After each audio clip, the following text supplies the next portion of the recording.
Tonight on Q2, the sad reality behind domestic violence. Domestic violence is one of the most underreported crimes out there for a lot of reasons. In light of a Billings tragedy, the YWCA is looking to help women before it's too late. Plus, guardian angels to the rescue. Don't say you're not gonna make it, because you're gonna make it. I'm not gonna let you die. Two Billings teenagers helped save a woman's life after she was trapped for nearly 4 hours. And terror in Texas. The search is still on for the missing after horrific floods ravaged one area, leaving more than 100 people dead. The MTN 10 o'clock news starts right now. From Montana's news leader, this is the MTN 10 o'clock news. Good evening and thanks for joining us on this Tuesday night. I'm Russ Riesinger. The murder of a Billings woman, allegedly at the hands of her boyfriend, is putting the spotlight on domestic violence. 37-year-old Carrie Daly was killed in her home while her daughter slept nearby. Her boyfriend, professional boxer Anthony Sullivan, is charged with homicide now. Daly's daughter recounted a heartbreaking early morning argument, hearing her mother plead, "I love you, I'm sorry," before she says Sullivan says, "I'm sorry too, but I'm going to prison." Daly died of strangulation and blunt force trauma. Sullivan was arrested in Wyoming on a DUI charge and now awaits extradition back to Billings. Well, this tragedy shines a light on the risks of domestic violence and the need for greater awareness and support for victims. Tonight, our Hannah Pettiferi learns what help is available in our community as friends and family continue to grieve. Domestic violence is one of the most underreported crimes out there for a lot of reasons. Carrie, known as an incredible mom, sister, and friend. To the friends and family of Carrie, I am so sorry for your loss. Taken too soon. Here at the Billings YWCA, stories like this are heard often. But for CEO Erin Lambert, she says it can stop before it turns deadly. Staying silent is dangerous. Carrie was killed here, in her West End home on the 4th of July. After such a heartbreaking loss for the community, Lambert says there's resources to help. We can do everything we can to create safety. Highlighting physical abuse. That's just such a small portion of what a true abusive relationship looks like. From pushing, shoving, and punching. Physical abuse a lot of times is, common, can be pushing, shoving, punching occasionally. Strangulation is really very common and incredibly dangerous and scary. Including strangulation. We know that victims who are strangled by an intimate partner and survive that strangulation are 7.5 times more likely to be killed by that partner in the future. And how common it is in abusive relationships. We speak with victims, they talk about strangulation happening on a very regular basis in their relationship frequently. After the murder of 37-year-old Carrie Daly, who lost her life to domestic violence. This was a tragedy that could have been prevented and should have been prevented. Calling attention to victims. The people often that are killed by abusive partners have never reached out for assistance. And making it known they are on your side. We will do whatever we can to stand with you. In Billings, Hannah Pettiferi, MTN News. If you or someone you know is in a domestic violence situation, there is help available. Lambert says anyone needing help or having questions can call 406-245-4472. Well, tonight, the suspect who died in Sunday's Montana Highway Patrol pursuit turned head-on crash has been identified. 53-year-old Jody Eisenbarth of Billings died from multiple blunt force injuries. According to the Montana Highway Patrol, Trooper Brennan Plucker attempted to stop Eisenbarth for speeding when he fled. The trooper then started to pursue when Eisenbarth collided head-on with a semi-truck near mile marker 12 close to Acton, dying on the scene. Plucker and the semi-truck driver were both injured in the accident, but the two have now been released from the hospital. And we're learning new details tonight about a woman found dead in the Boulder River south of Big Timber. The Park County coroner confirms that 21-year-old Aiden Lucan of Billings drowned on July 4th. Deputies say Lucan was recreating with family when she disappeared. Still unclear if she fell in or was swimming alone. First responders recovered her body about 20 to 30 minutes later. She's the second person to drown in the Boulder River so far this summer. In June, 36-year-old Stetson Fancher of Missoula was found dead after a 3-day search. In Central Texas, first responders and volunteers are still searching for victims of the devastating floods. Those floods have killed more than 100 people, including at least 27 campers and counselors at Camp Mystic, where nearly a dozen girls are still missing. Search crews are using drones equipped with thermal sensors to try to spot any survivors.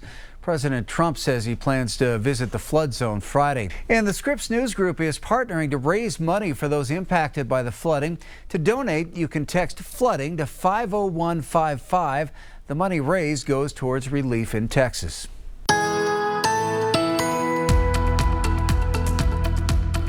Well, as we've been talking about for days, is the heat building in. We saw a few isolated thunderstorms through this evening, more active once we start looking into the Dakotas. But the hot temperatures build in for tomorrow. A lot of readings in the 90s to triple digits. There'll still be a few isolated storms around, mainly gusty wind producers. But watch this disturbance start to move in late tomorrow, heading into Thursday, and that'll create the environment for a few more storms, especially Thursday night heading into Friday morning. And Friday will be noticeably cooler as we'll continue to watch that chance of even a little higher elevation snow develop, but then the temperatures warm up again over the weekend. Lots of ups and downs to talk about. The forecast details in a few minutes.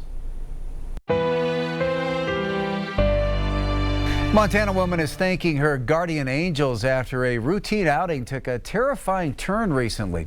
Thankfully, two quick-thinking Billings teenagers sprang into action and may have saved her life after she became trapped under her riding lawnmower. I feel like there was some sort of divine intervention to make me look at that hillside and see her. At the right place when things couldn't have been going more wrong for 72-year-old Kyle Geyer. I was just at the end of it. I knew I wasn't going to last very much longer. She'd been mowing her lawn when her mower hit a rock and rolled down a hillside above Flathead Lake, trapping her underneath. And then I went down several feet, but the rock stopped the lawnmower from going the rest of the way, so it just rolled over on its side, and I was trapped underneath it. And we figure I was there for about 4 hours. That's when two Billings teenagers saved the day and possibly Kyle's life. Vacationing 14-year-olds Channing Thompson and Danny Fear were fishing from a jet ski when they noticed the tipped lawnmower still running. I thought nothing of it until I saw Kyle stick her arm out of the lawnmower, and that's when I knew there needed to be some sort of intervention, because I didn't know how long she was under the lawnmower. I heard them say, "Look, there's a woman trapped up there," or something to that extent. And then they were saying, we're coming. And one of the, I think it was Danny, called 911, and the other, Channing, ran up here. And then they just stayed with me and said, "You're going to be okay. You're going to be okay." So I was basically telling her, you're not going to die. You're going to stay with us. Don't say you're not going to make it, because you're going to make it. I'm not going to let you die. Channing ran to a nearby street, found 3 bikers, including one who was a paramedic. Took all 5 of them to lift the mower off Geyer, leaving her forever thankful. There's no way I can thank you enough for that. You just have no idea what that means to me, and they will be with me for the rest of my life. Geyer spent 4 nights in the hospital recovering from a fractured vertebrae and a severely bruised rib cage. But thanks to those 2 teens from Billings, she is going to be just fine. Montana U.S. District Judge Susan Waters, who holds court in Billings, will retire to senior status next year. Waters informed President Trump and Montana's congressional delegation in a June 30th letter. She was appointed by former President Barack Obama in 2013, becoming the first woman to serve as a federal judge in Montana. Waters, who was raised in Billings, received her law degree from the University of Montana in 1988 before serving as the Yellowstone County Deputy Attorney from 1989 to 1995. Her retirement is effective June 8th of next year.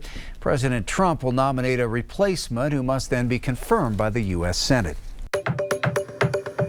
Well, thousands converging in Sheridan, Wyoming for the 94th annual Rodeo Week. The festivities kicked off today, literally, with a tradition that is quickly becoming a much-watched event.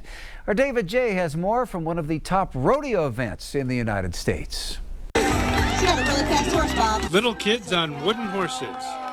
It's our first time at the Sheridan Rodeo, and we wanted to make sure the boys got a great experience. So coming out here to kick off the rodeo with the stick race was just a lot of fun. This family from Ohio came here to visit relatives, and 2 of the boys had a chance to enter the barrel racing. Gosh, so fun. Really well run. Did you have fun, Arlo? Yeah. They say this event and the rodeo in Sheridan are all small town America. It's a great tradition and a great event for families to have a good time. Once a year thing, but it's unique. It's unlike anything that can be really experienced anywhere in America. A group of friends among the cheering parents whose children are first-time competitors in this kickoff. It's super fun. I love going every year and just seeing the bulls and horses and cows and the Indian race.